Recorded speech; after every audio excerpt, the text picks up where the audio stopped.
Well, thanks for having me, Alice, here with you today. I think it's interesting to think about these new formats that we have for presenting our work and also for creating community. I will speak to you guys a little bit about myself, about where I come from and where I'm located right now as well. So I'm Micaela Vivero. I was raised in Ecuador, in Quito, and I grew up there and lived there until I was 33. And then I moved to the United States to have a teaching job in Ohio. So I have lived here in Ohio for the last 16 years. I still have my teaching job. And last year in March, when we went to lockdown, everything was remote and we had to start teaching through Zoom and other technologies. So that was a huge interruption in the way we lived our lives and did things up to that point. And I think right now in academia, we are pretty used at this point to doing things on Zoom and to looking for alternative communities and alternative audiences. So one of the benefits of doing a lot of things online and being on Zoom is that I have been able to spend more time in my home studio than I ever had previously in my life, unless I was on sabbatical. So I'm in my studio right now, and I have found that just sitting here, teaching here, talking to people here, I stay longer and then I continue working in the studio, because as I'm speaking, I'm looking around and I'm thinking, oh, I should definitely do this. I should definitely try this. So there's some good that comes out of all of that. But I'm super excited to be able to share my work with this audience and also gather feedback. I think that's another thing of the positive aspects of this new reality that we are living. It's the fact that we can create new communities, not really worrying too much about the geography and about the limitations that geography might bring with it. So with that said, I'm gonna share my screen now. So can you all see my screen? Yes, okay, good. So another thing that has happened throughout quarantine and lockdown is, I'm sure a lot of you are familiar with this too, that a lot of exhibitions have been canceled or have been delayed or moved to a different date. So physical spaces to show work have become less popular or just less. And there have been also the birth of new alternative virtual spaces to circulate your work. So that's some of the things that I have been thinking a lot about. So I find that this last year, I really have done different work than what I usually do. And when I was thinking about what body of work, what images I would group together to show this evening, I was going back and forth between the different things I have been doing. And I looked at the work that I had submitted for this call, and the work that I had submitted was my installation work. That is the work that I feel describes me and I identify the most. So I went back to that and I decided to gather those images, and I would be super interested in hearing what you think about the different pieces and suggestions you might have, questions you might have. So we will have time for questions and answers at the end of my presentation, but I definitely also encourage people, if you have questions along the way, like questions in regard to materials or themes or what is this, please don't hesitate to just unmute yourself, because in this presentation mode, I can see a few people, but I can't see everybody. So don't raise your hand, because I might see you, but chances are I might not see you. So just unmute yourself and ask your question if you have a question. So I started with the title of my presentation, which talks about soft and malleable materials and how to create structure out of them. So as I said previously, I went to undergrad in Ecuador, and my country is wonderful, but one thing that we are not so good at is at having art-specific materials. So as a student, I had to be very creative in what I would find and how I would repurpose different materials and how I would be creative in using those materials to create whatever I wanted to create. So this piece, the title of this piece is "And on a Windy Day, It Got Caught on a Tree." And it is a trampoline net. And those trampolines are pretty common in the area that I live currently. I live in the Midwest of the United States.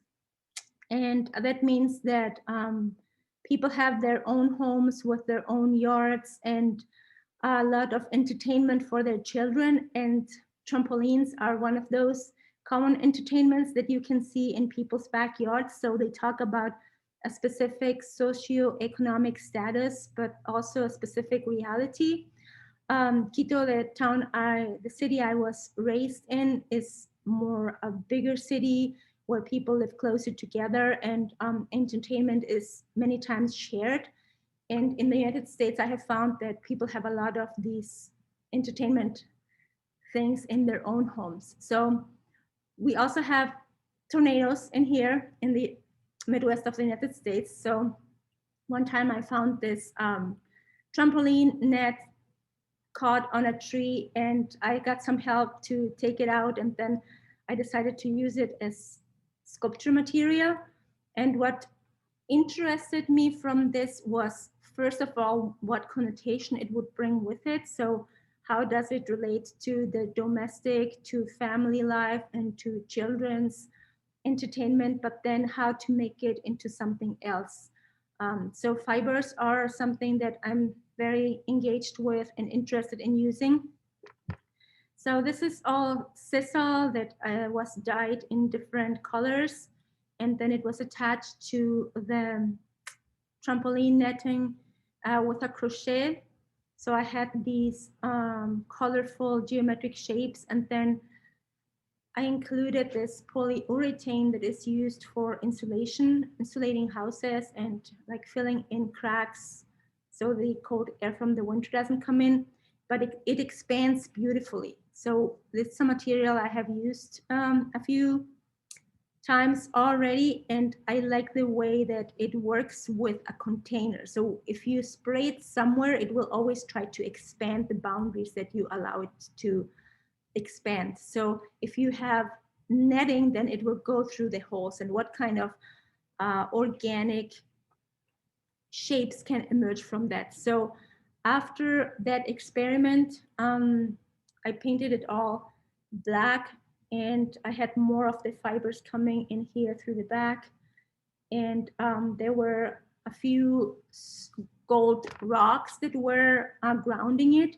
And it was a little bit of a comment on the economy and the capitalist system we are living in, and how certain things have specific value, and oil being one of it. So this would be like representative of oil that comes through extraction from the soil. And my country, Ecuador, has a big history of exporting oil, but then the welfare of the country depends to a high degree on the price of the oil. And we all know that the price of the oil has plummeted.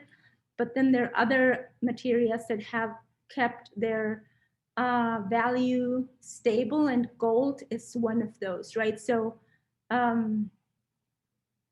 it was a comment on society and politics and value. So I have been creating these larger sculptures that are like installations in space out of soft materials. And I like the challenge to find materials that are soft and malleable, and usually you think about them to wear them or be covered with them and them being soft, but you don't think of them as creating a three-dimensional volume. So I do think that my work is sculptural in that way because of the concepts and the use of shape and form, but the work is made with soft materials. So crocheting has played an important role in the development of my work, looking back at feminist practices, and also my father's family's history. Like my grandmother was a big crochet person and she never went to college. I don't think she even finished high school. She had 10 children. And then some of my aunts also ended up being like housewives and devoting a lot of their time to knitting and crocheting and creating garments for their children or other relatives. So how this activity is sometimes not valued the way it should. So my question was, how can I give this activity like a place in higher art, in art with a capital A? So I have been trying to merge this idea of creating a sculpture that would be inhabiting this higher art terrain, but then making it through materials and techniques that would be more drawn from the domestic. So this is another 3 different groupings of these teatenderías.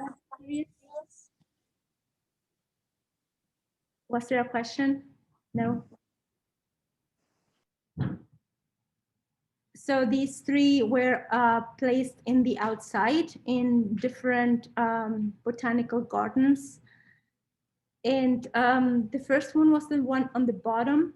And this one had a metal structure for the vines to be attached to. So it created a specific order within the chaos of nature.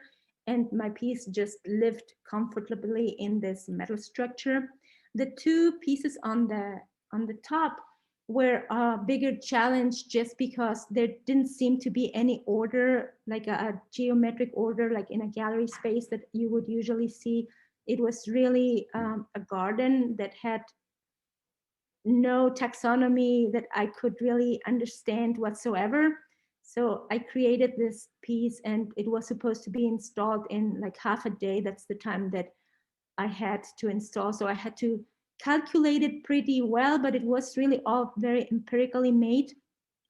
The beautiful thing was that once it was there, it all of a sudden made sense in the space and it kind of created a taxonomy in the space. It made me be able to understand the space in a better way. I did not just see a mass of trees and plants, but I could make reference just by this shape being there. I could make better reference to the different elements of the natural parts. So these 3 were installed in France in different artist residencies. The bottom one south of Paris at a residency called Camac. And then the 2 top images are in the same place. They are in Aix-en-Provence in the Atelier Cézanne. So these are some other pieces where the crocheting element I have faded. It has faded out of the work. Yeah, as much as I love the crocheting element, sometimes it becomes a little too much, the reference to craft, and I need a break of the stitching. So I decided to just use the line of the thread or the cord that I would use at that particular time and recreate these, the understanding of light and color. So this has been another one of the concerns that I have had in the last few years. My interest in color has grown and my understanding of color has grown. And even though I had a experience in painting in undergraduate, just being a sculptor later on, it made me more sensible towards form and shape. And I would just end up with sculptures that were the color of whatever material I was using. But I felt like I was not really intentionally using the color in any way until I was forced to see the different colors and the different shapes. So these 3 are in 3 different locations. The top one was the first one I created, and that was the result of this residency in the south of Paris. Again, I did this piece there as well, and it was my first incursion into this representation of color in a more abstract way. And then this one on the top right of the screen was again in Aix-en-Provence in a inside a building, and they had an indoor patio, and I was able to make this installation out here. And then the one on the left top of the screen, that was done in Portugal in the Museo de Lanificios. So in Cuvilla, they have a big history of wool, and a lot of shepherds would historically go from Portugal, Cuvilla in Portugal, to Cáceres in Spain, and would have their sheep feed on the grasses, and then they would go to one place or another and they would sell their wool. So in this place in Cuvilla, they had a lot of these places where the wool would be treated and would become fabric. So they have some of these places have become museums. So this place in particular where this installation is located was the water tank. So one of the wonderful things about this location was that they are pretty high up in the mountains. It's the only place in Portugal that has a ski resort, and the water is very pure, and it would allow the dyeing process to be very predictable with the quality of the water. So that was one of the reasons why this industry flourished in that area. So from the mountain, the water would, even today, it just comes out, it filters through the walls of the mountain.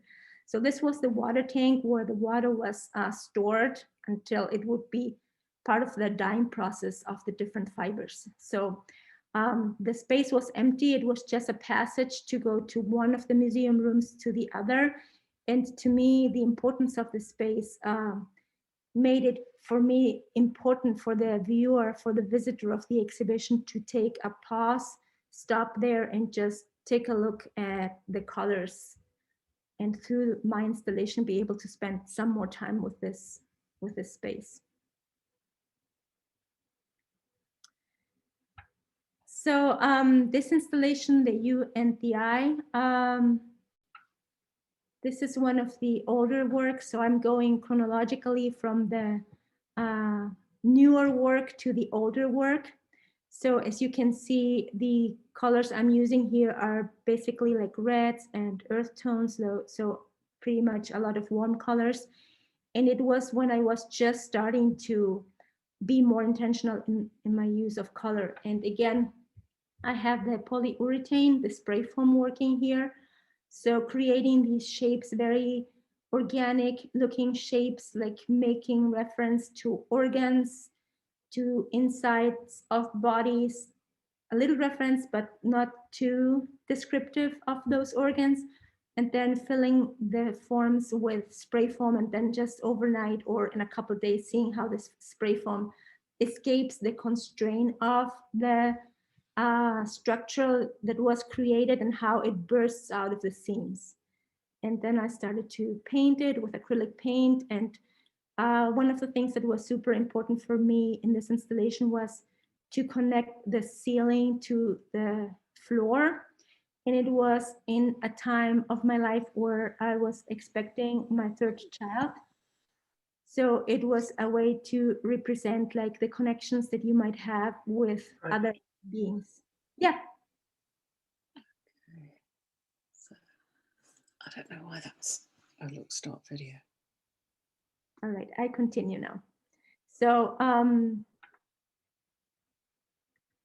this other body of work is created not with sisal, like most of the work previously was created, but it's a little bit sturdier material. It's copper wire. So again, going to the practice of crocheting, but crocheting with a material that would not be so soft. It would create some sort of a structure once it's all united and tied together. So the two images of the right are the same piece. It's a piece that makes reference to migration. So some of these shapes resemble airplanes. Some of these other shapes resemble birds, and birds are animals that migrate freely, not respecting political boundaries or countries. And being a migrant myself, being a first generation American now at this point of my life, has made me think about migration in a very deep way. So many people migrate out of their countries of origin on an airplane and land in another place. And there's lots of stress related to that, and anxiety, and a lot of people's lives are dependent on how successful that journey is. And there are a lot of other systems in place that are there to regulate the movement of people. So the piece on the left, it's the same technique, the crocheted copper wire, but it takes on more of an abstract shape. I hope it makes reference to limbs, branches, trees, but then also eventually human limbs and the lack of them.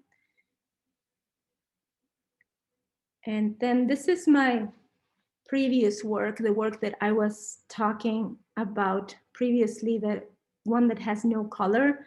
So for quite some time, I was engaged in producing these sculptural shapes, some more figurative, some more abstract, and they were all made either in handmade paper or in pig's intestines. So as you see, those pieces have no color, the two on the right one, on the right side. And I really enjoyed creating those pieces. And at some point towards later in my practice, on the left side of that screen, there is some intentionality in looking for reds and how to dye the pig's intestines, and just searching for more significance that would be color related.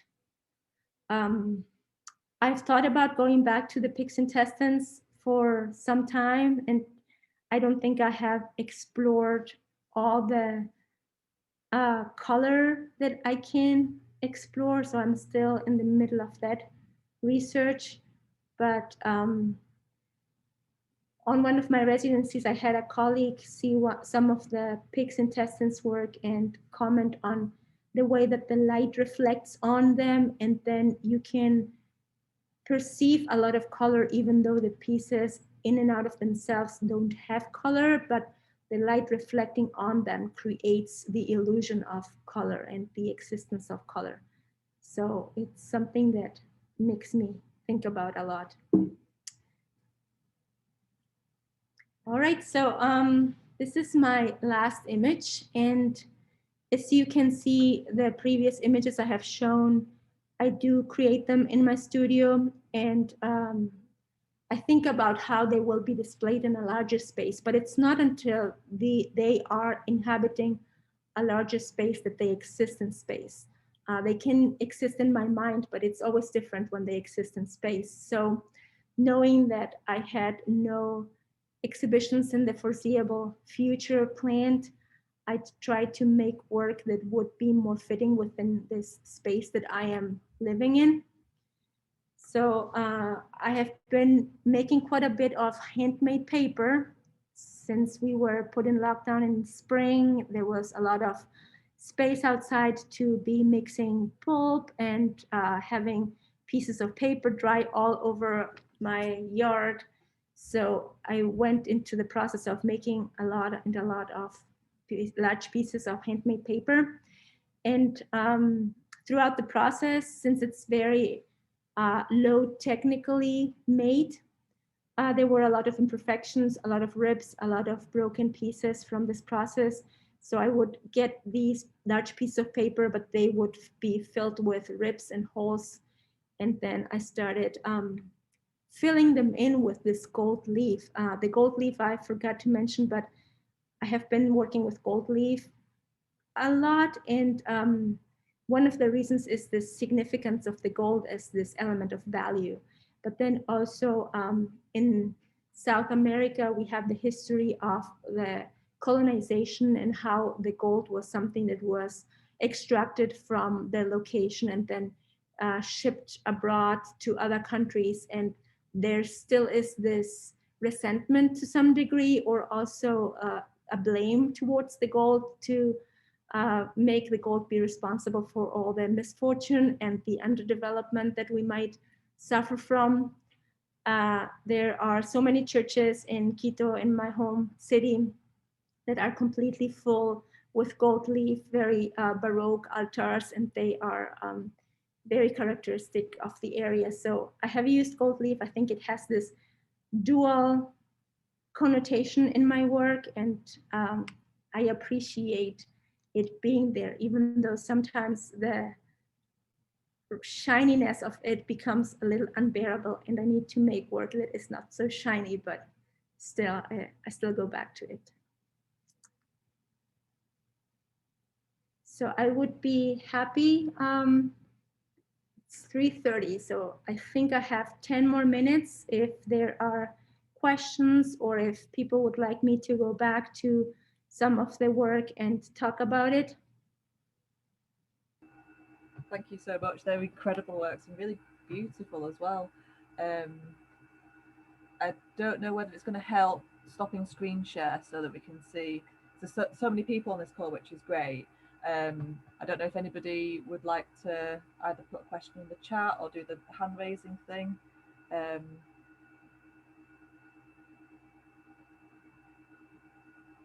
Anybody got any questions? Yeah, please, Helen. I thought the work was really beautiful and really interesting, and the way you use lots of different kinds of materials.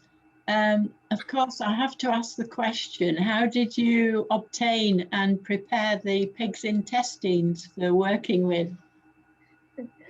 You know, artist residencies, I always am fond of those experiences, partially because I teach, and during the school year, I cannot come up with new ideas or experiment. It seems like I'm always working all the time. And I think that my brain works at a specific pace, and my hand is always behind my brain. My brain is going, going, going, and my hand is just barely trying to keep up with my ideas. So that's how I usually live throughout the year. But during artist residencies, I think that's the place where my brain and my hand can actually work at the same time, hand in hand. And there are times where I have been bored at artist residencies, which is a feeling that I almost never have. So I do come across trying out new things, and then pigs intestines was one of these things. So I had heard from somebody that some people use pigs intestines, and I looked it up. This was in the early 2000s, so a long time ago. The internet was not as popular as right now, so it was not all so easy to access. But I know that in Alaska, natives in Alaska, they live a lot. They use a lot of different kinds of animals' intestines. They use polar bears' intestines. They use walrus intestines. So I did some research in how different people use different kinds of animal skin. So the pig's intestines, you can easily find them on any place that to make sausages. So I have bought pig's intestines in the United States, in Ireland, in France. It's pretty much across the board a pretty ancient traditional way of making sausages. So it's really not easy, not hard to find at all. The challenging part becomes how you process it. So the way I do it, and this is just very personal, and I'm sure other artists do it differently, but I use a bicycle pump and I fill it up with air, and then I let it dry. And once it's dry, I cut it into smaller pieces. And then once I have it cut into smaller pieces, I can use it like paper mache. I put it back in water and I use a mold, and it does not need any adhesive. That's the wonderful thing. It doesn't need any glue. Whatever the intestines have, it sticks to itself. My last experience with pig's intestines was at a residency in France. And for some reason, those intestines that I found in that shop had more holes. So it was harder for me to process it that way. And I had to use it a little bit differently. So instead of going through the 2 steps of letting it dry and then wetting it again, I had to just let it dry one time in the position that it was already going to be. I have researched the way natives in Alaska use it, and they make a lot of garments out of different kinds of animals' intestines, and the different animals have different textures and different colors. Me, as a person that is not from the community, I would not be allowed to acquire any of those other animals' intestines because it's against the law, right? Those animals are protected, but they use sewing with a thread that is covered in wax. So the intestines and the thread are fused, and then they become completely waterproof, so to speak. So they use it for making raincoats or other things where the water will not go through. Thank you. Mm-hmm. Let me know if you try it out and how it goes.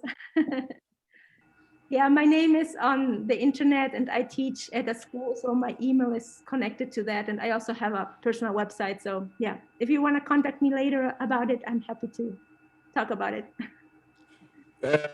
I have a question if you can hear me.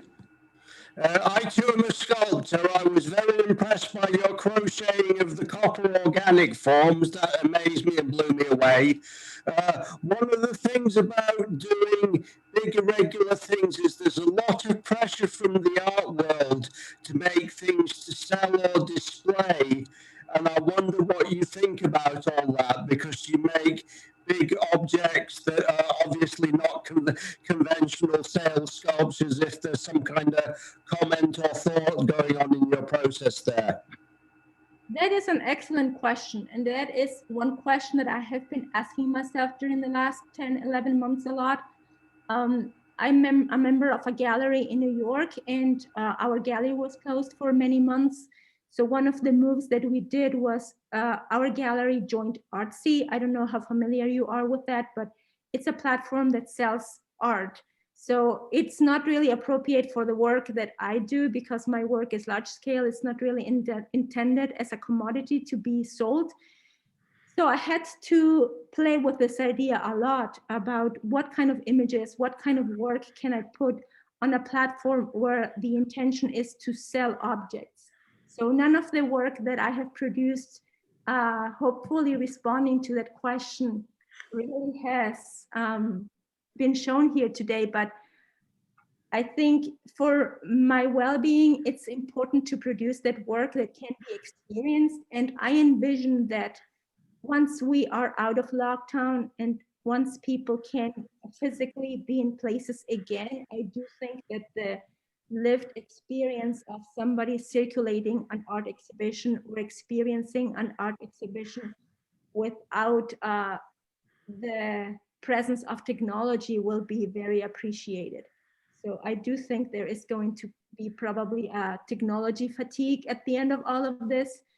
So yes, I have been producing smaller objects that would go on Artsy. And if you're interested, you can look up on Artsy. Sierra's Gallery is my gallery. So you don't necessarily have an ethical objection or criticism of selling them? Well, no, not really, but I don't make them with the intention of selling them. No, I thought that. I just wanted to know if that was important to you, that was all. Thank you for your question. Pleasure. Micaela, I did like your organic forms, but the thing that most interested me was the transition from quite pale and more about shapes, I think you were saying, and the transition to use colour, and use the word colour quite a lot, actually. I just wondered what that signifies about you or about your work. That's also an excellent question. And I don't know how familiar you are with academia, but every so often you get a chance to have a sabbatical, and in the institution that I work at, it has to be written out, and you have to write a proposal where it says what you're going to be doing and the influences that you have. So yes, I was in the middle of working with this pale work, the work that had no color. And at some point, one of my interests had been weaving. There's a town in Ecuador called Otavalo that does a lot of traditional weaving, and they do a lot of home dyeing of their own grown fibers. So for one of my sabbaticals, I had a proposal to go there and learn some of their techniques and some of their ways of coloring fibers. And that was approved. So I went into that. It was a little bit intuitive. It was an interest that I had at that point that was something that I was interested in the past, but I really did not understand the extent of time that I would be involved in this color adventure. So right now, as I said, I don't think my color adventure is over yet. I think it brings a lot of things to the table. I think people can connect to color in different ways. And I think it makes the work maybe more approachable also to painters. So I don't know, some decisions that you take as an artist sometimes seem intuitive, and I think this is one of those. Thank you. Thank you. There's a question in the chat. I don't know if you've seen it, Micaela, from Lynn. Did your materials change once your environment changed? I think you've slightly picked up on it, but it'd be great to hear a bit more. Thank you. Absolutely. I don't know how it is over there where you are, but here in the States, material buying online is heaven.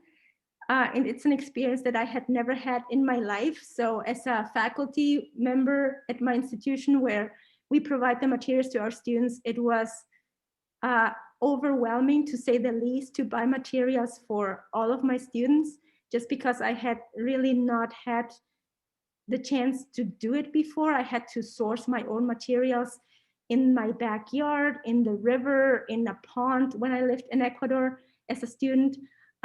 So yes, my materials have changed quite a bit. I would never have been able to have access to copper wire just for plain artistic purposes. Copper is valuable. It's used for transmitting electricity, and I know it's very valuable in a lot of underdeveloped economies. So have the luxury or maybe the not responsibility of using it for art is something I would never even have imagined.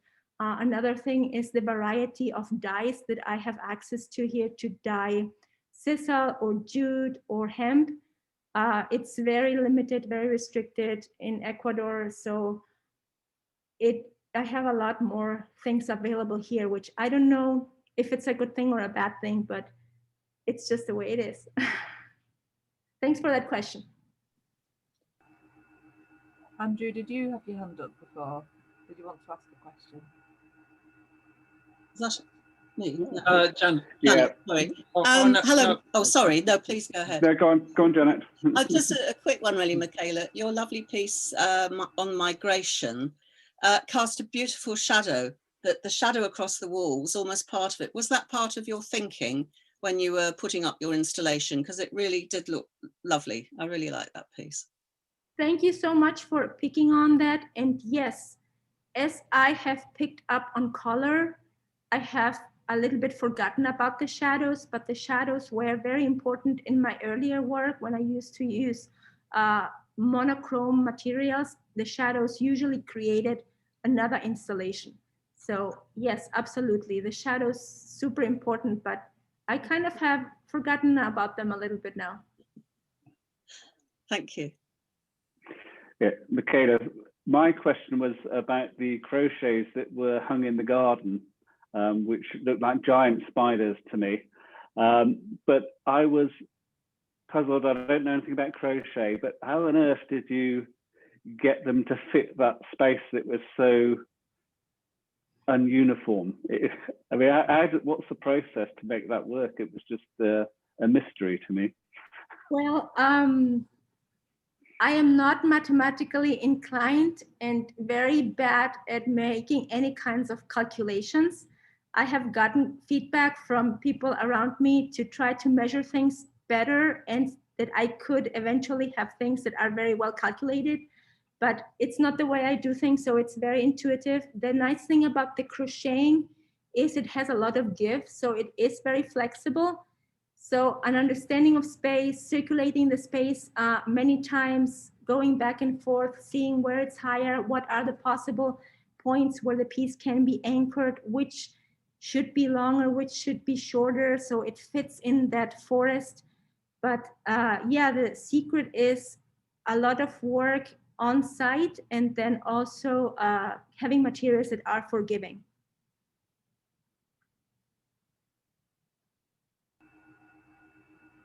Thank you. Thank you so much. I mean, if anybody wants to post any more questions in the chat for later, that'd be fantastic.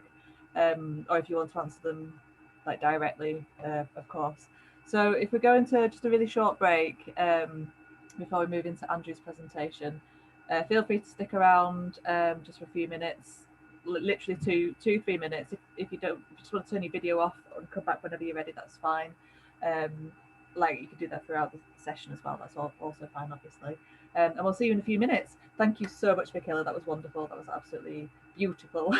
And you speak so well, like really eloquently, and yeah, it just adds this lovely extra dimension to an already beautiful set of works. Thank you so much. Thank you all so much. Thanks for listening. And well, you know who I am because my name's written in big writing across the screen.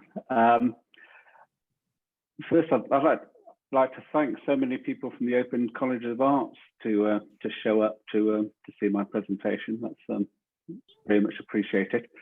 I'm a photographer and I'm based in North Yorkshire, not far from Skipton. I'm just finishing off my BA in photography, and what I'm going to talk about is my body of work project. But first, I'd like to thank Alice. I'll just reiterate Micaela's thoughts that it's quite difficult getting work out and seen at the moment. So this is a really good opportunity, and I very much appreciate you running these sessions, Alice. When we come to the viewing of the film, there is a stereo soundtrack. So if anyone has headphones available, you'll get a better listening experience. If not, don't worry. The film's about 10 minutes long, so there's a chance to grab a coffee or popcorn or beer to relax while that's showing. Before showing the film, I thought I'd talk a bit about the story of the work. So I won't talk too much about detailed process, but if anyone wants to ask about that afterwards in terms of technical inputs, that's fine, we'll have time. So just post anything in the chat or make a note of things you may want to ask.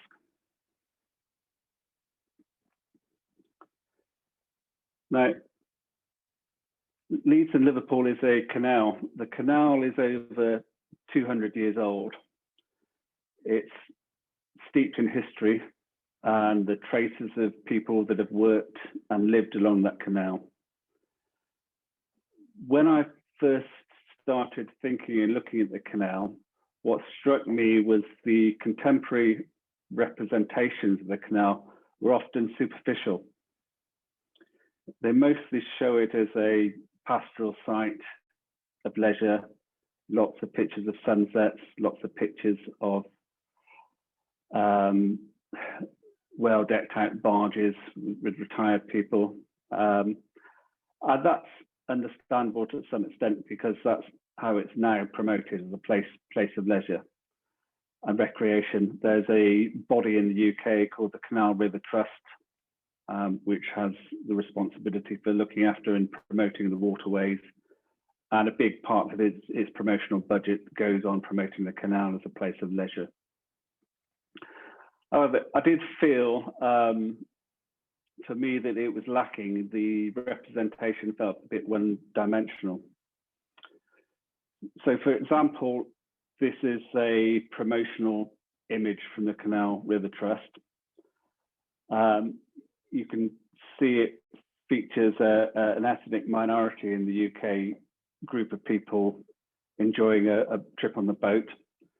One of the reasons that the Canal River Trust put this sort of image out is because they recognise there's a problem attracting ethnic minority groups to using the canals.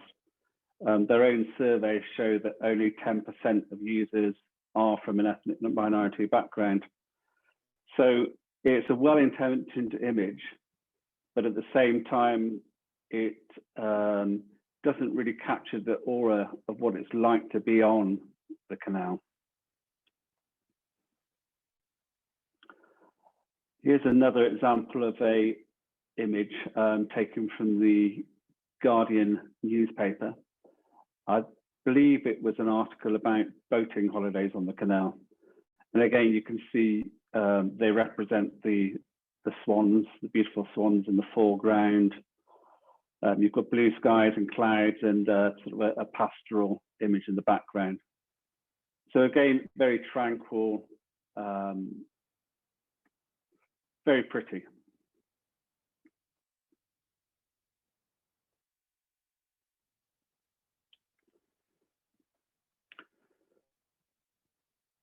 I experienced the canal in a different way to the images that are broadly circulated. So I tried to think about how I might describe it, and I can think of it a bit like a slow blues song, you know, one of those kind of poignant melancholy things that is somehow soothing at the same time. And I think part of the reason for that, and lockdown is sadly given some light or shine some light on these feelings. I think the canal is really a legacy of a industrial space and deindustrialization. And if any of you see the mill towns along the canal, you can see that they're often neglected. And there were some quite shocking news images of Burnley with the food banks and children without food. So the canal, to me, as well as being beautiful and calm, shows the pain of the deindustrialization along its route. So to explore this, at the beginning of March 2019, in the days where we could walk wherever we wanted to walk, I began a series of long walks to explore the canal and find my own interpretation of it. The diagram that you see is an altitude map of the canal. You can see on the left, it starts with Liverpool, and on the far right, 127 miles later, you reach Leeds. Now, the big lump in the middle, as it escalates, is the Pennine Hills, that are also known as the backbone of England. You may also be able to see indications of reservoirs at the higher points. Now, instead I started researching the canal, I didn't actually appreciate that all the reservoirs were also constructed along with the canal to keep the canal full and the lock full. So each time a lock is used, apparently 80,000 gallons of water are used. So I did learn something about the engineering of the canal also.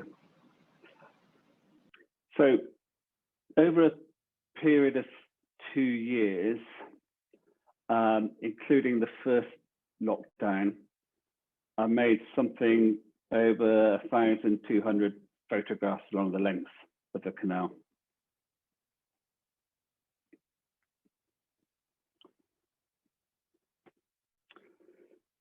So as I was photographing, I began to think about what the output medium would be for the work.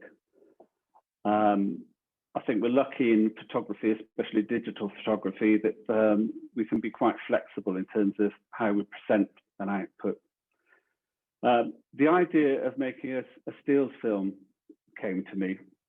So as well as photographing, I started exploring sound and making some field recordings. So the picture you see is actually a field recorder, a sound recorder. And if anyone wants to ever do any sound recording, I'd highly recommend something similar to that rather than an iPhone. I tried my iPhone and it was frankly a disaster. What I noticed about the canal when I started listening to the sound, it almost acts as a tunnel to the places around it. So it's mostly quiet, the water's still, obviously there's no current in the canal, but it's punctuated by the noises of human presence, the noises of life around the canal. So it seemed quite a unique soundscape.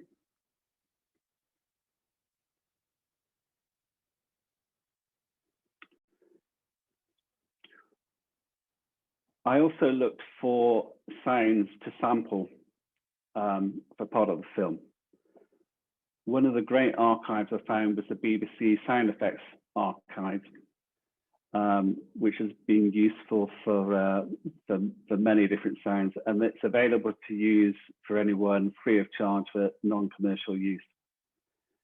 But perhaps the most exciting discovery, which I came across through a website that was documenting songs of the canal, was a 1969 LP record of oral histories from the canal, which featured people talking about life working on the canal and also some of the music for the canal. And I've sampled from that LP, and you'll hear some of that on the soundtrack to the film.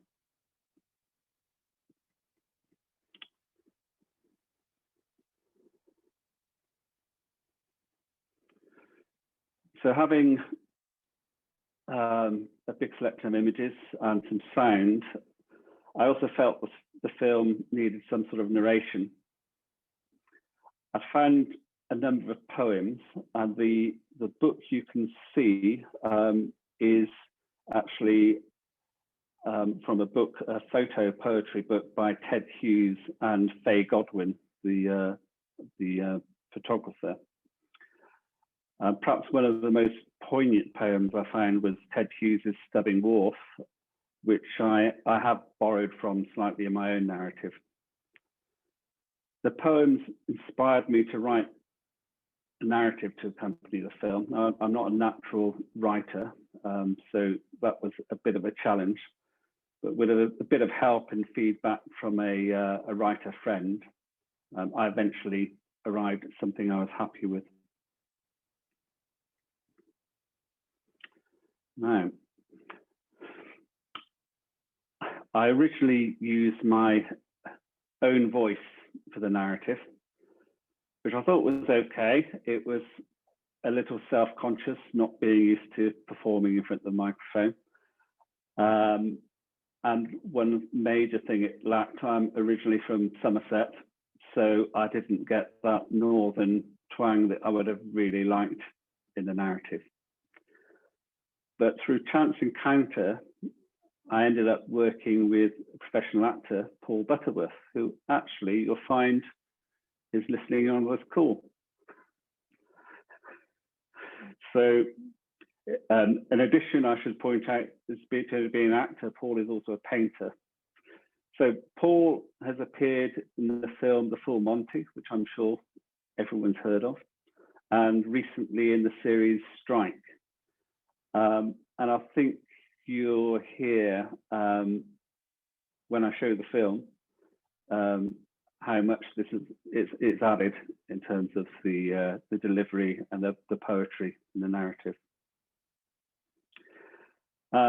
Finally, right at the end of the film, I included some information about the canal itself.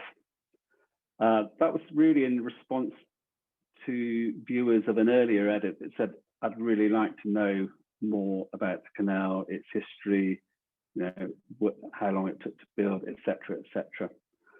So I've included a few end titles on that, and I'm lucky to have a 14-year-old lad as a son who's a gifted pianist who kindly agreed to compose and play the exit music of the film.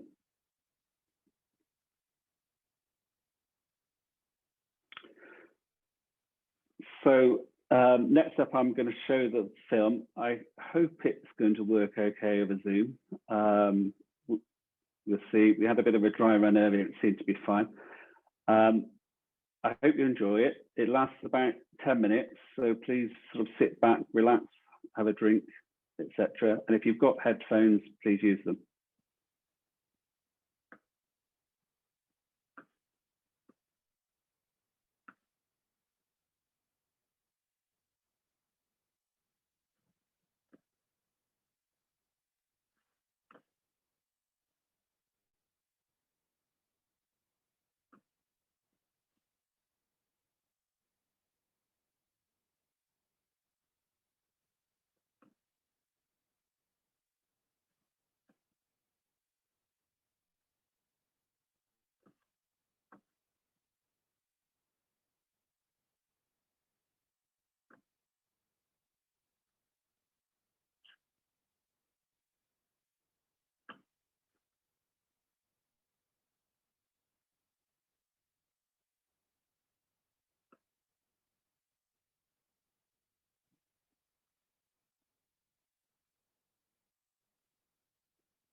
A locked-in flow moves through memories, land and time.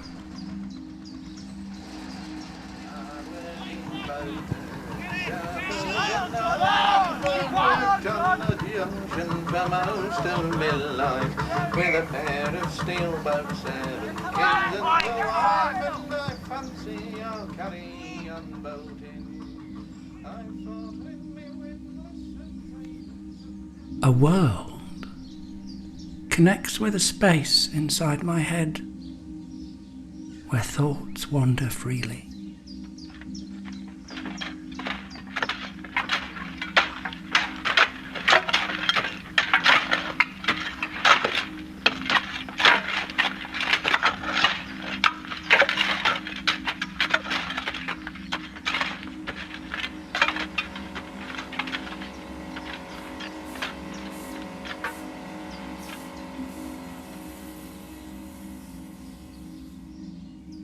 Stumbling upon experiences, real and imagined, layers of histories and hopes, some owned and some borrowed.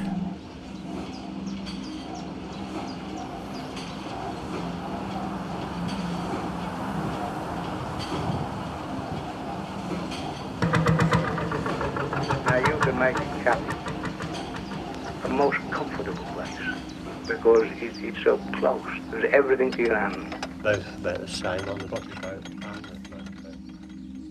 200 years of time are trampled and worn into the paths along this watery route.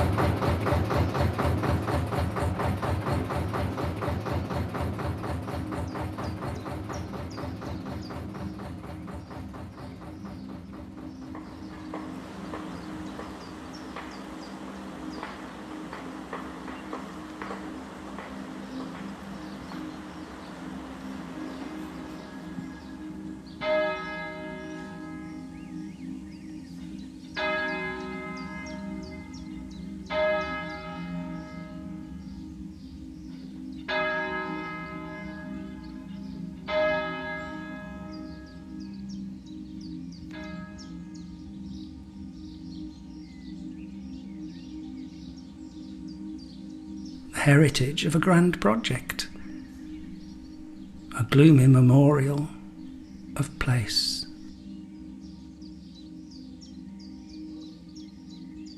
The fouled nest of the Industrial Revolution that had flown.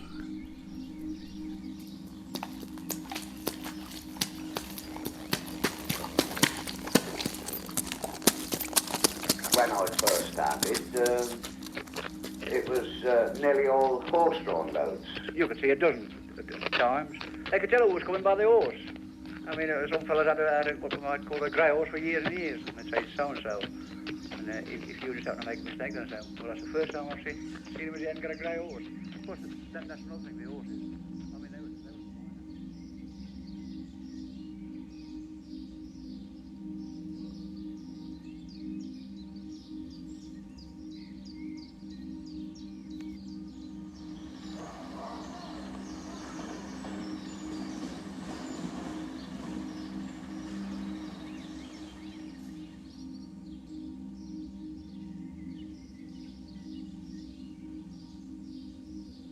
It's a hodgepodge of a space.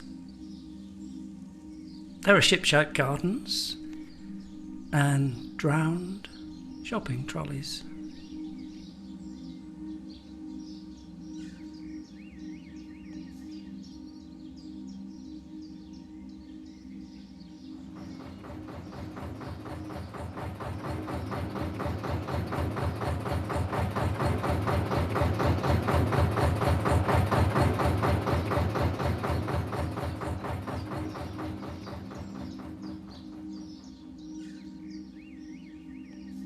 Lovers' graffiti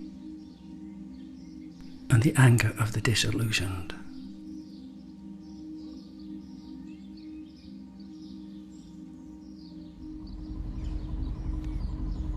those living the grey dream, afloat 50-footers, those subsisting on the margins. Real smart, with their corduroy trousers, with the bell bottoms and the velvet seams and the diamond stitching, fancy knitted braces with the brass buckles, and they used to have the silk. There are no celebrities on barges, and no cafe culture along these banks. But there are stories and songs that hang in that space between memory and water.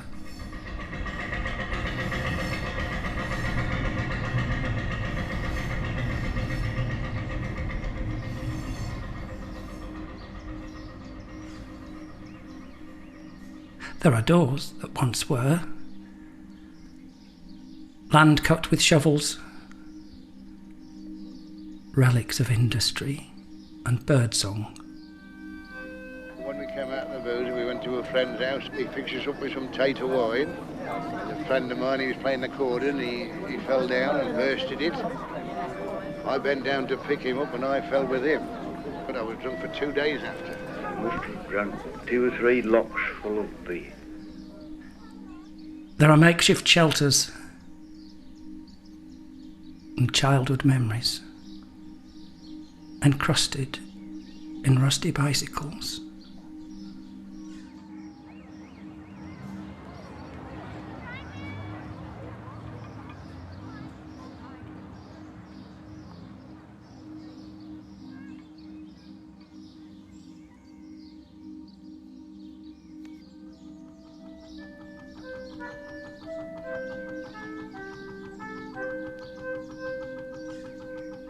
There's nothing being built for working. I don't think anybody will ever build any more of these full-length boats.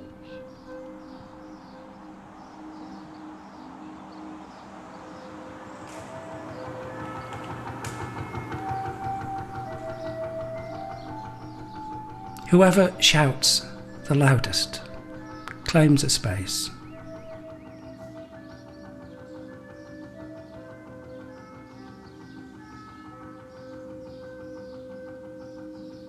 The water calmly reflects.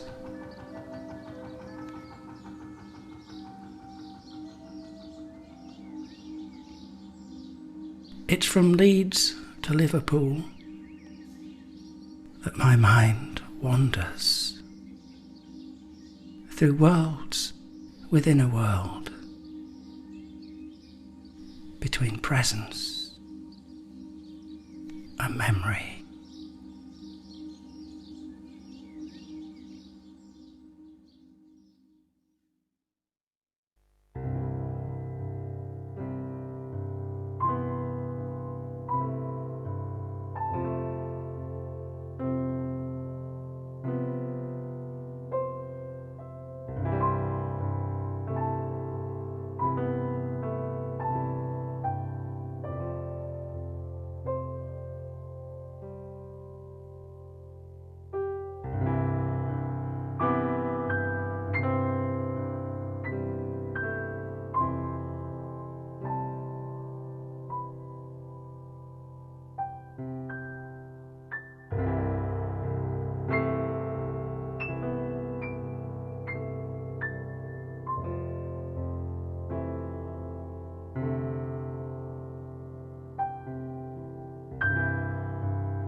I've lost all sound.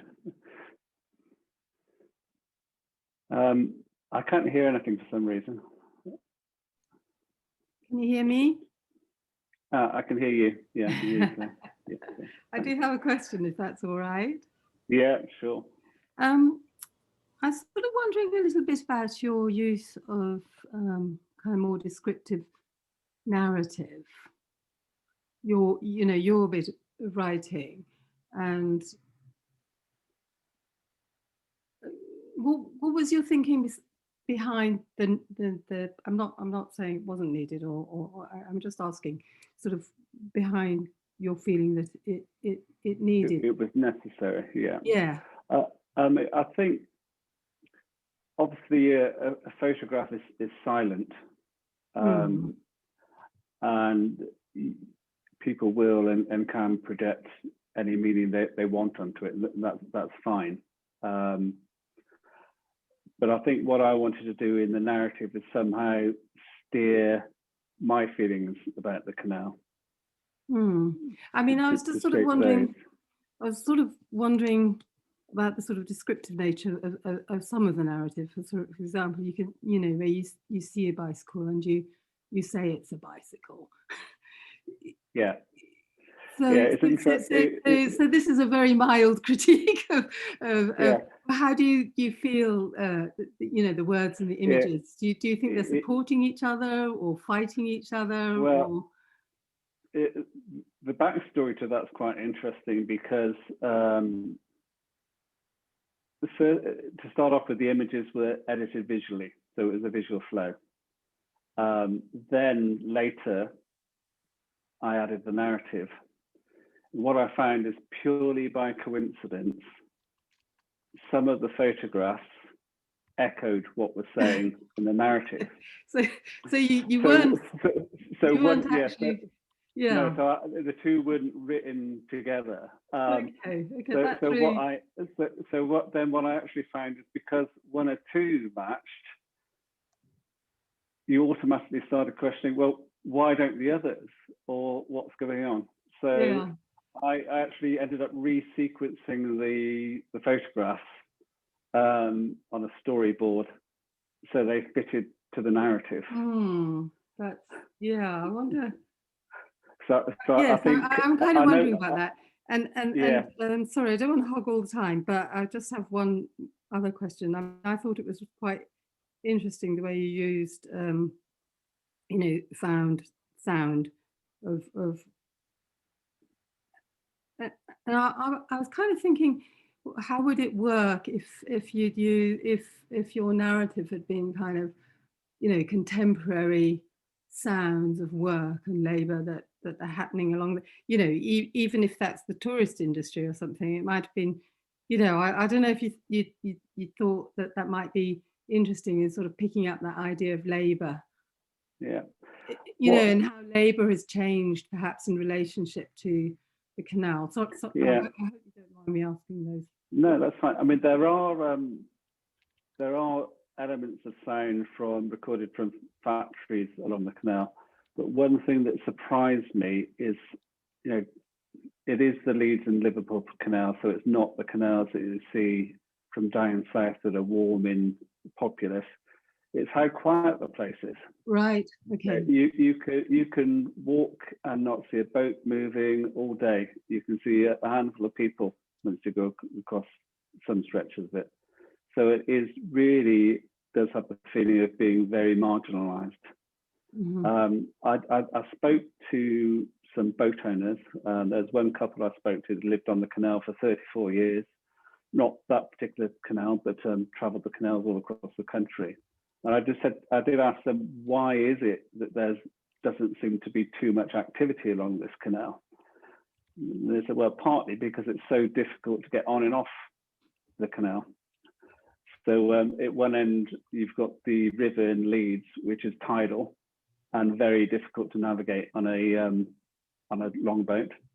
And at the other end, you've got about 20 locks near Wigan, which takes them virtually all day to get down. So I think that makes it less attractive for visitors for boats from elsewhere. Did you use any interview footage, sound at all? No, I didn't. I did quite a lot of research on people on the boat. They tend to be quite a private bunch. But interestingly, I found a guy done a PhD, psychology PhD, studying itinerant boat people. And the only way he could get people to talk to them was to buy a boat. So he lived on his boat for 13 months. So I think it's a bit like the land traveller communities.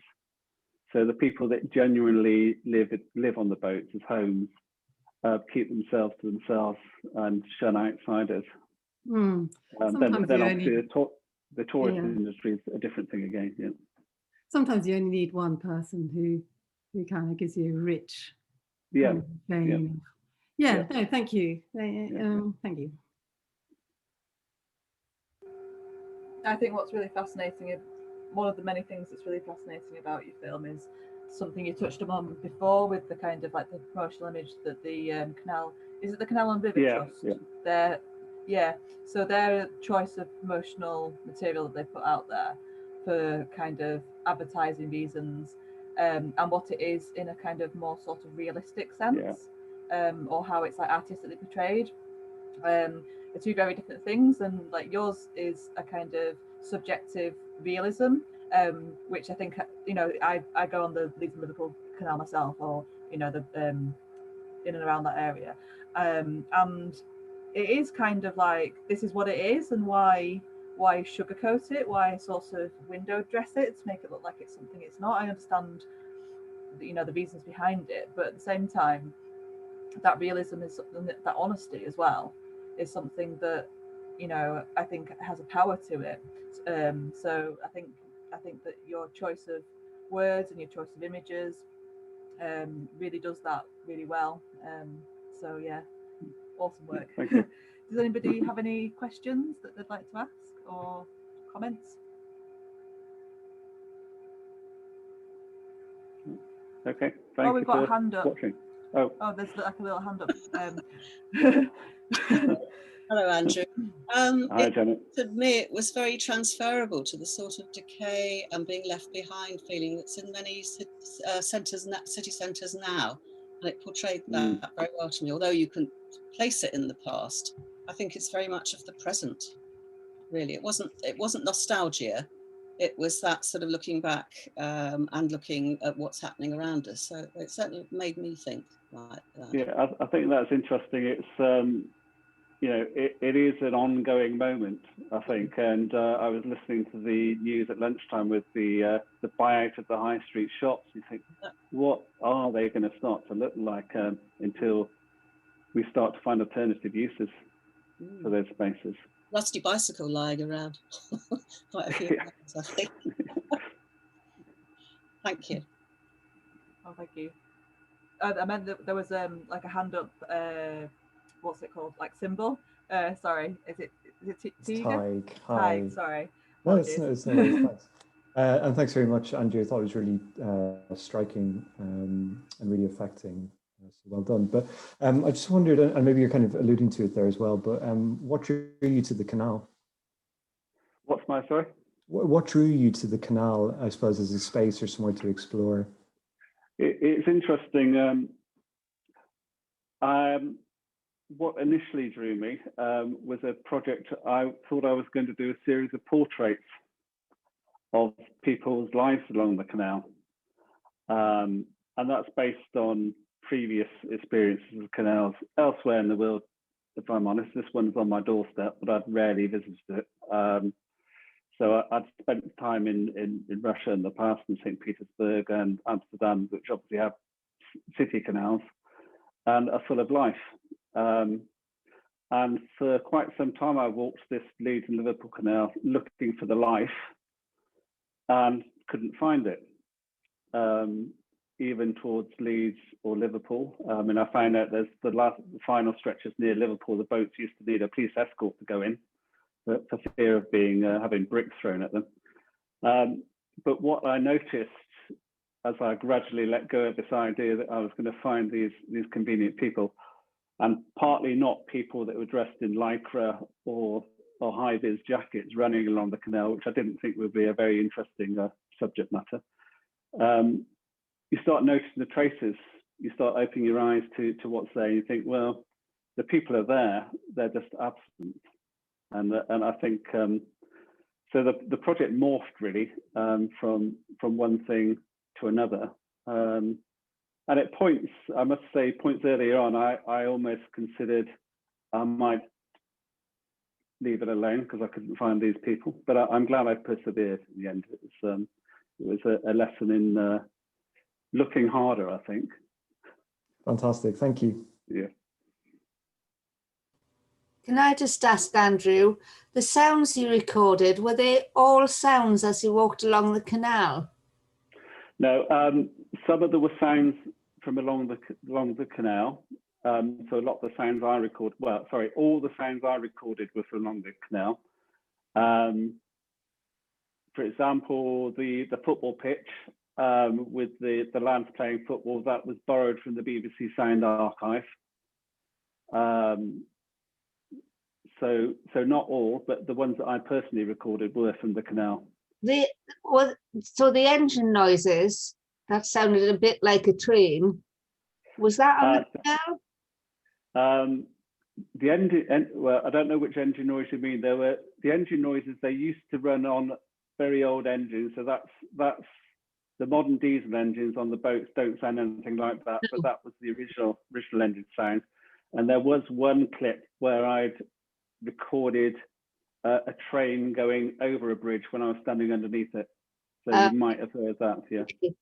Because I used to live along the Canadian Canal, and I hadn't heard any noises from the boats like that, so that's why I was asking. Yeah, you would have been heard more modern boats for sure. Yeah. Thanks.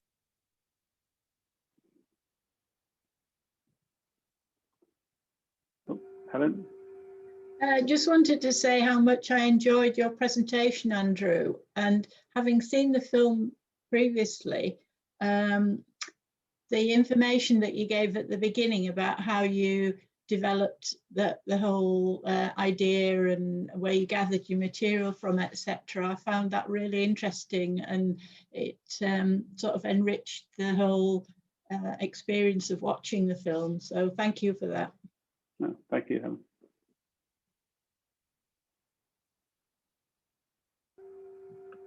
Yes, I'd agree with that. One of the reasons that I enjoy running these events is to hear like the artists talk about the work, and it kind of just brings this whole new dimension to it, doesn't it? So yeah, brilliant. Thank you so much. So we'll have another quick comfort break, just a couple of minutes.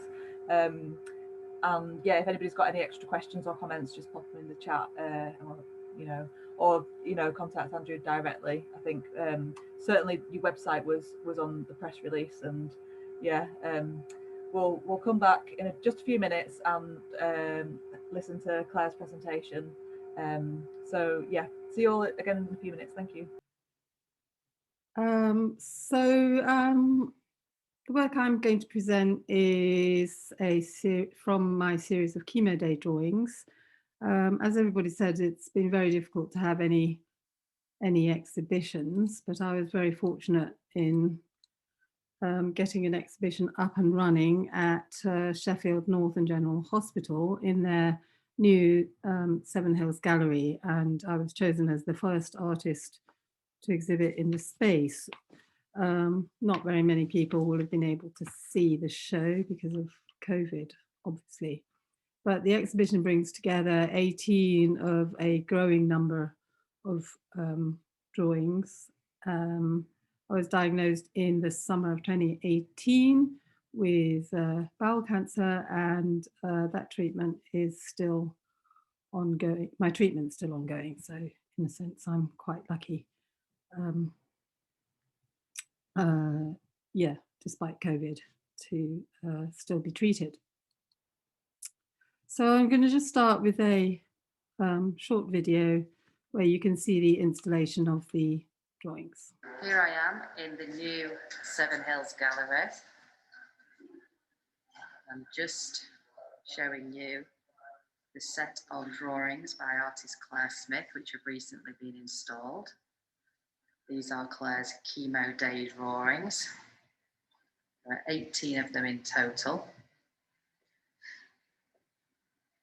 This is what they look like in situ on our new gallery within the hospital in one of the main buildings. They've been putting a smile on staff's faces. People have been really enjoying them, very interested in them. As we were installing them, people were asking about them, what they were, seeing all different images within them. So really getting drawn into them. Had some feedback from staff saying it's put a smile on their face, brightened up their day, brightened up this corridor. The whole intention of the gallery is to make the hospital a less intimidating, less clinical, and more approachable place to be. As you can see, the drawings looking fantastic here, all for sale, with a donation from any profits going to Sheffield Hospital's charity, who funded the existence of the gallery. And we're really happy to have the drawings here. We're enjoying them very much. Here I am. So I started the drawings really out of boredom, because initially I would trot along to the hospital with my iPad and play Scrabble, but I got rather bored of playing on my own and beating the iPad all the time. And so in a sense, what you do as an artist, if you're bored, you make work.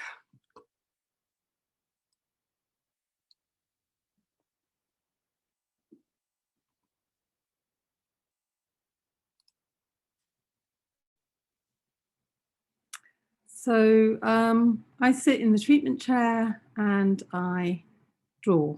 When I'm drawing, I'm almost not there, kind of not in the world. And very often the nurses have to shake me out of it to do my obs, take the blood pressure, that kind of stuff.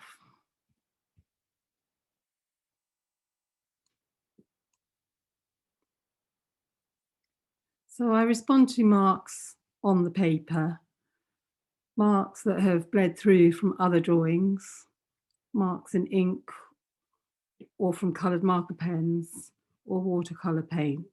So what I often do is I use, what I nearly always do now is I use the paper as an underlay when I'm doing other work, and I just allow spontaneous, unintentional marks to go through to the paper that I'm intending to use.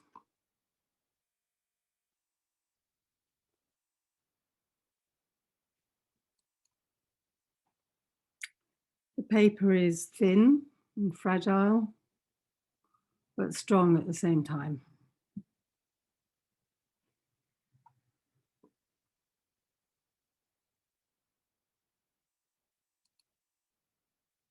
It tears, or I make a hole in it, but it holds together.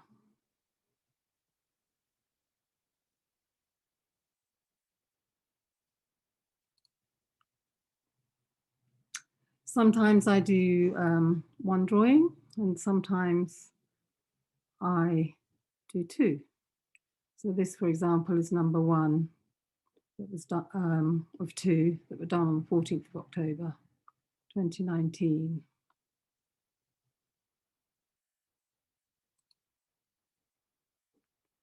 Some of the drawings are dense, some are more open, and some, as you will have perhaps noticed, are more cellular.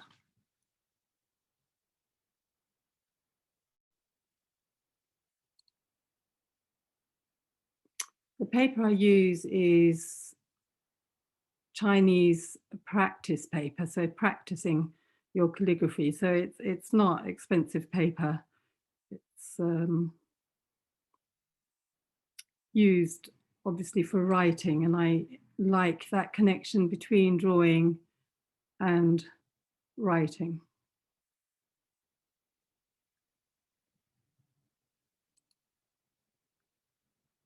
it's gridded paper, which is a kind of nod to the ready-made and to modernism and the ubiquitous grid.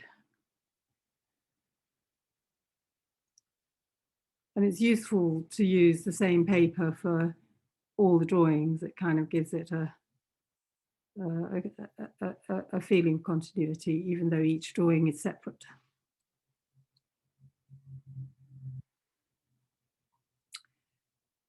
If you look carefully, what looks like squares is not quite square. The squares aren't quite square.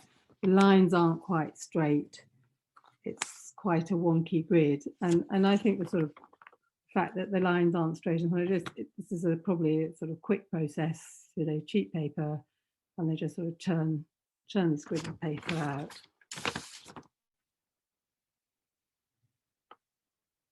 But I like that wonkiness. Makes me think of people like Eva Hess and her sort of critique of the grid using soft materials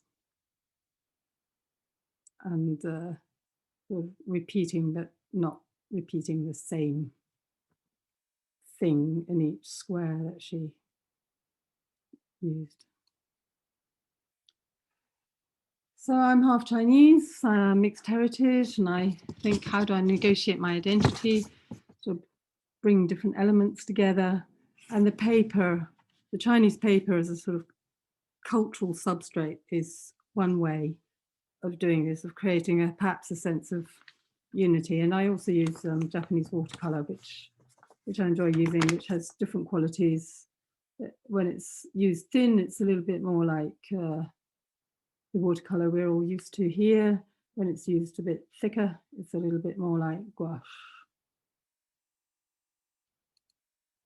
And I traveled a lot as a child, never knowing quite where home was. In a sense, home was never really a place. So I would fly out with my sister from boarding school to countries like Nigeria, Indonesia, Somalia even.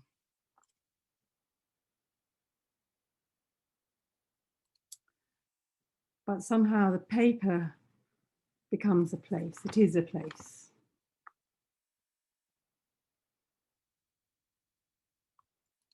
So when I draw, time slows down. I mean, my life has been shortened, but in the drawing, I get the sense of a slowing down of time.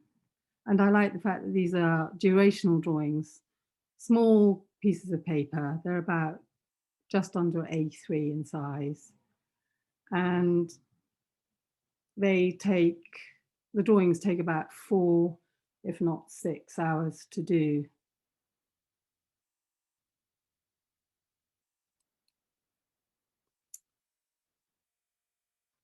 So not all my work takes that kind of time, but these drawings are as much about time spent as they are about a moment in time or a moment in my life.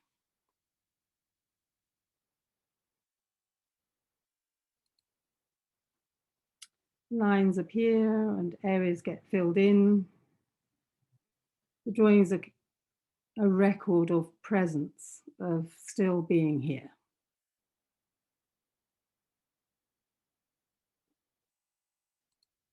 And the drugs drip through my body. I draw, feelings and sensations transmit to the hand, to the head, and then back again.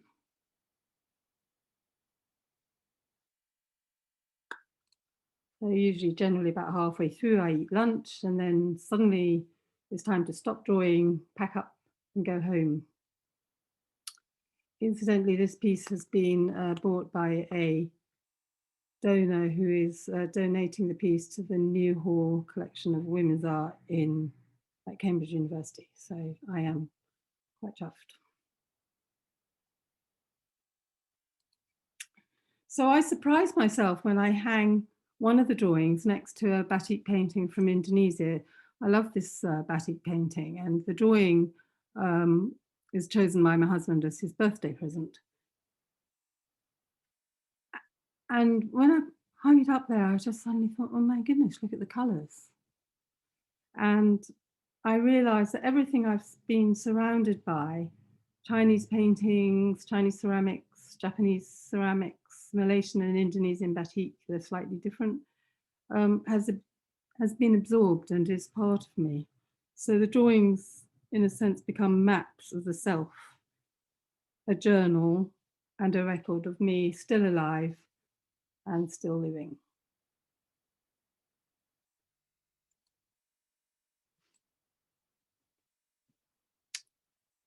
This is a quote by one of the nurses up at the hospital. And just to say thank you for listening.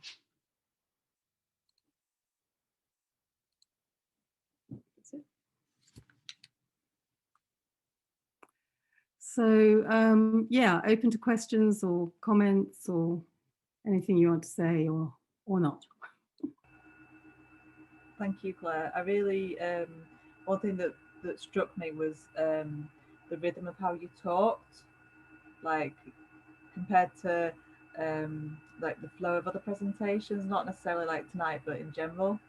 My own presentation style is like 100 miles per hour, especially because I'm, you know, nervous and on talking so fast. But that kind of really sort of slowed down talking, kind of for me, echoed the drawings. I don't know if you feel that way about it, that kind of slowness. Is the drawing process quite slow for you? It's quite. Or does it just depend on how you feel? It is. Well, I'm not sure if the process is slow, but it does feel slow. It feels like time is.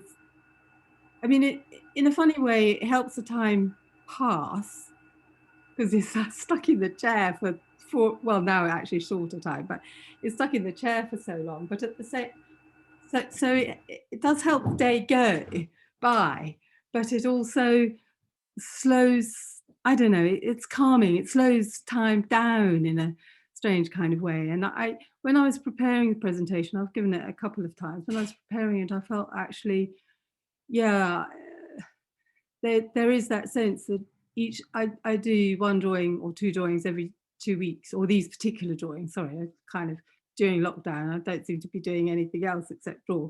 But so there is a sense of a sort of a rhythm to the process of doing the drawings, and that, yeah, I was probably not conscious, but I'm really glad that you picked up on that kind of idea of a kind of, you know, inexorable rhythm that is part of the process. I've got a question, if it's okay. I haven't drawn for years. I used to really enjoy drawing, and I keep thinking one day I'll draw again. I really enjoyed seeing the work. One thing that interests me is when it comes to the first mark. So when you make that first mark on the page, before when it's empty, if there's such a thing as empty, is that a conscious thought that says, I'm going to make this kind of mark? Or I kind of got around that. I mean, what happened, it was a little bit by accident. So when I decided that I wasn't going to kind of play Scrabble anymore, I went through some bits of paper that I had and stuff, you know, and I'm sort of, I just thought, oh, perhaps I could do something with this. And sometimes materials seem to speak to you, or something about something seems to say, hey, you know, use me, look at me, please develop me. And so I found some pieces of this paper that I was sort of almost going to throw away, but didn't. You know, that kind of feeling when you've got something and you don't throw it away because you know there's something there, but you don't know what it is. And so the very first drawings were quite tentative, but I was already responding to marks that were already on the paper by accident. And then, so I did a few of those, very tentative, and there was a lot of paper and a lot of empty space. And there's something perhaps interesting about those too. But then it became part of the process. That when I'm doing drawings, other drawings, I just stick a piece of that paper underneath, and I use quite thin paper anyway, and so the marks bleed through. So I kind of So in a sense, those marks are made before I go to the hospital, and they do take away that terrifying moment when you've got this blank piece of paper and you think, oh my God, what am I going to do? You know, well, I have to do a drawing. Thanks.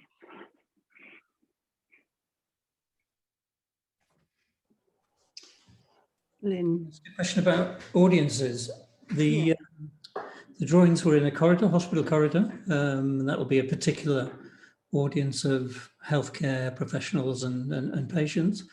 And I assume you've exhibited your work online or in other ways. I just wonder whether there's a difference in reaction. For example, people who have cancer. Yeah, these drawings tend to just go on social media, on the online bit, because the exhibition,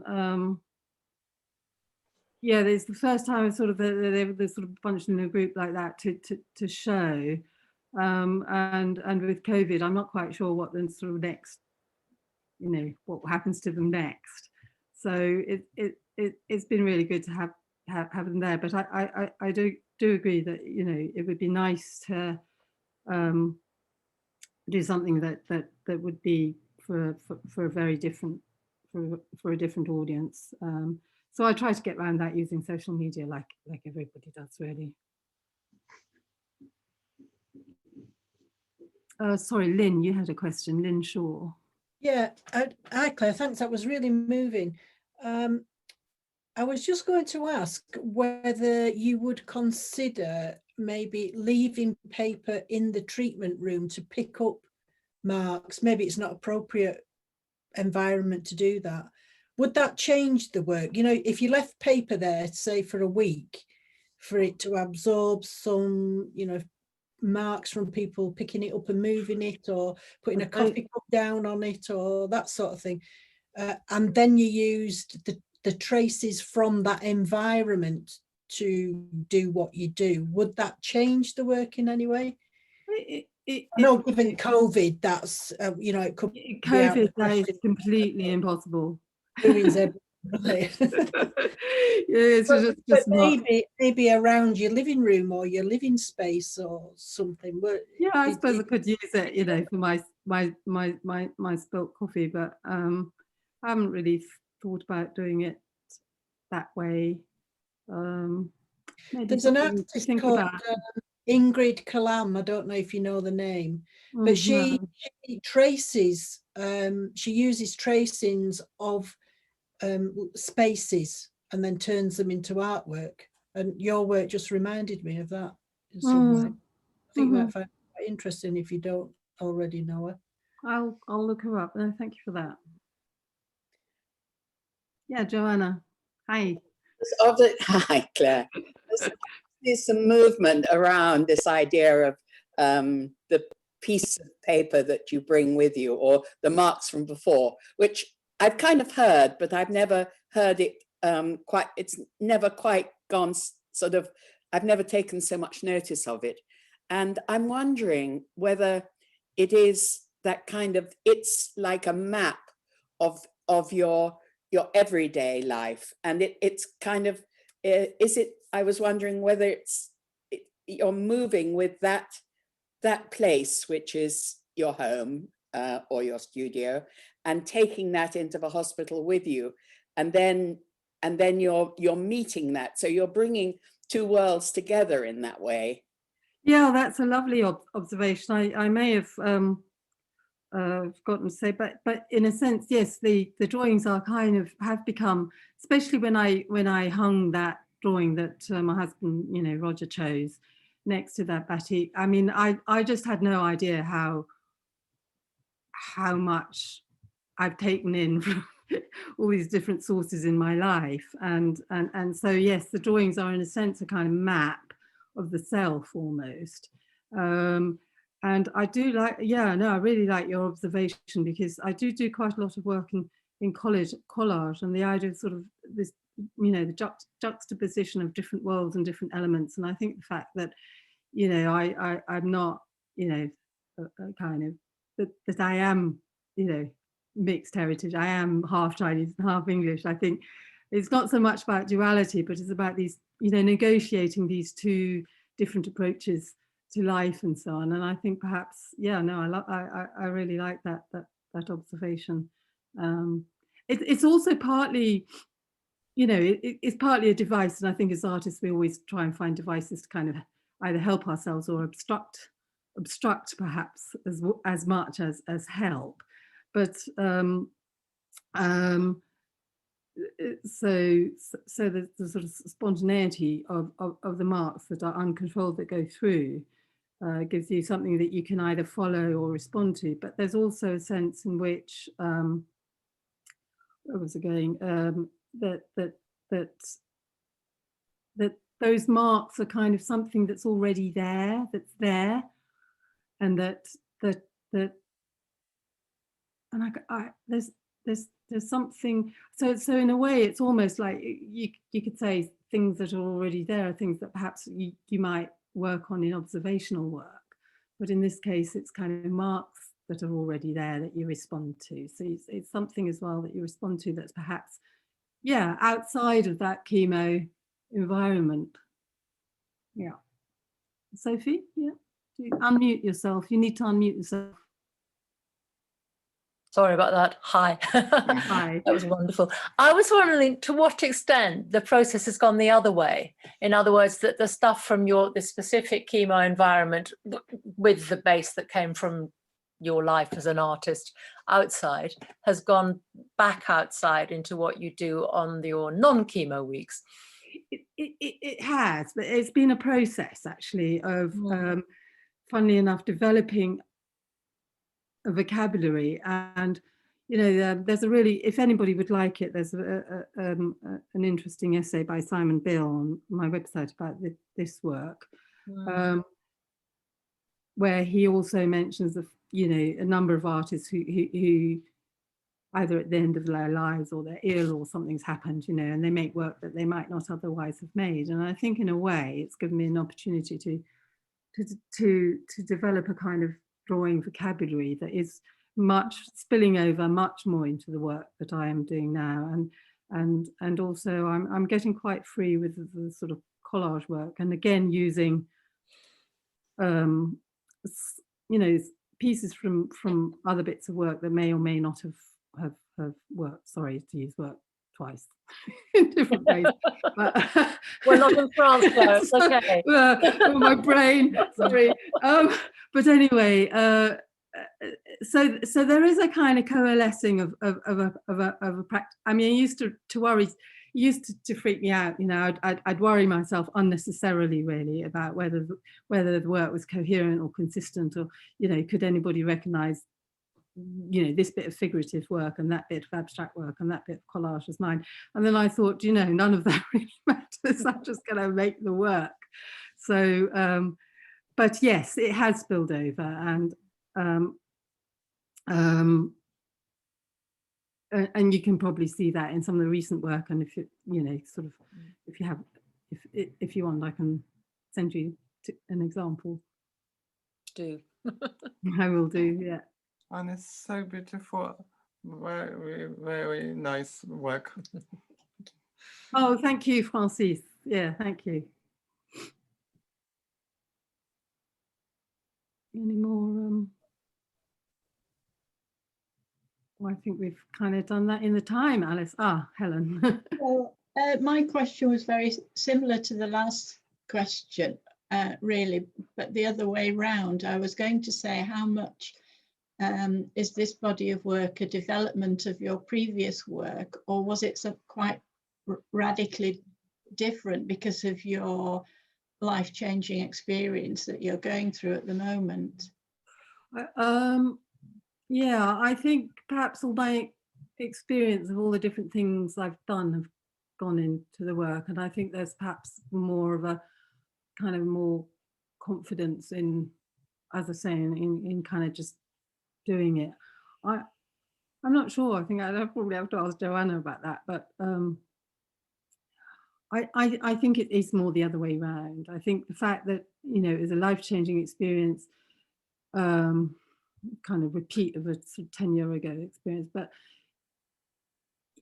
it's the kind of experience that makes you kind of reassess and think about how long you've got left and what's really important.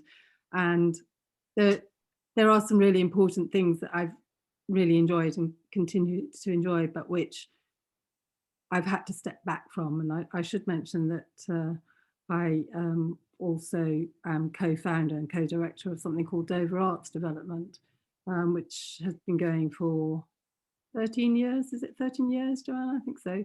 And I have, you know, stepped back from that, and we've luckily, it's a good time to step back because we've got a wonderful new young director who's kind of taking on my role, and it's quite nice to be in a position where I can pass on my experience, but also step back from the kind of the time it takes and really focus. And I think what's happened is I've kind of had to think about how I use my time more.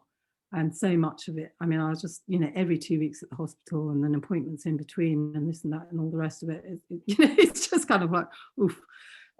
So I think as well as the drawings being about sort of time spent and a sort of duration, there's a sense of a kind of focus on time, and that plays into the work. Thank you.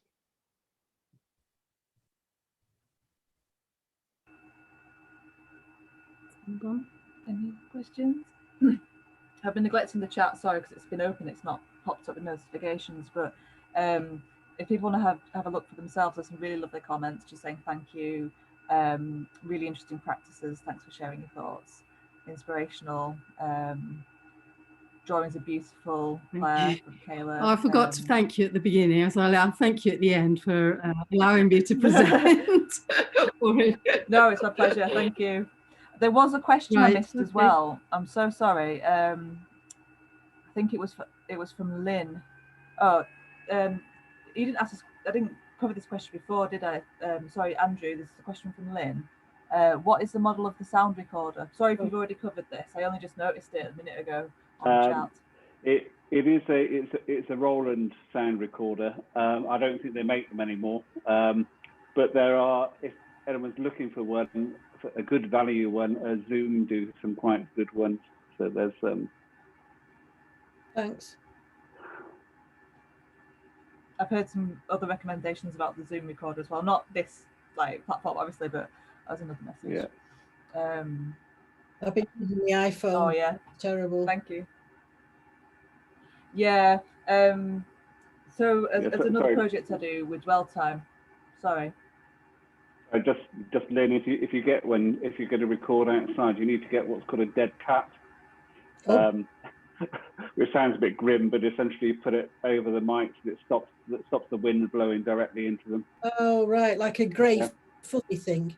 Yeah, but yeah, you see one. Yeah, like a boom. Yeah. Do I ask for a dead cat? Yeah, that's what they're called, dead cats. Then Google dead cat, all sorts will come up. Yeah. Well, it's one of those things, isn't it? Those help with sound. Yeah. You do notice if you don't use it. Yeah. And there are some little plug-in multi-directional mics you can get, but it just depends on your needs and stuff. So that's pretty much on time. I'm so impressed that we got through 3 fantastic presentations that feel quite full and not rushed. I hope you feel the same as well. So yeah, thanks so much to the presenters for the awesome presentations. Thanks for everybody that's participated, asked questions, really insightful comments. I really appreciate it. The next Art Lab is Monday the 1st of March at 8 o'clock, and we have 2 presenters booked in for that, and then we've got a special one in April, which is Monday the 12th of April, because obviously, like, you know, Easter messes these things up. Technically, you know, we might still be in lockdown and nobody's going anywhere, but the one in April is quite an interesting one because we've got an artist, Mike Clements, who's coming and running a bookmaking workshop. So it's a little bit different. He's going to talk through bookmaking processes and with like a sending out in advance of like materials you need, not too complicated materials. So that's coming up as well. And if anybody wants to present in future, it's an open invite for people to get in touch and book a slot. You know, it's not a curated thing. It's just literally like booking you in when it suits at any stage of your practice as well. So please do get in touch if you want to present. That's absolutely open doors for everybody. If you've got any feedback about the event, let me know either through Facebook, email, if you've got any of those contact details. You know, if there's anything that you feel like would be a good addition right now in this situation we're living in, or if you've got any artist recommendations as well, you know, that's always good. If you think somebody would be really good to present, pass the details on, pass me their details on. Yeah, it's just, this is a space for us all. It's not funded, it's just, yeah, you know, we come together, Yeah, help each other. That's the philosophy.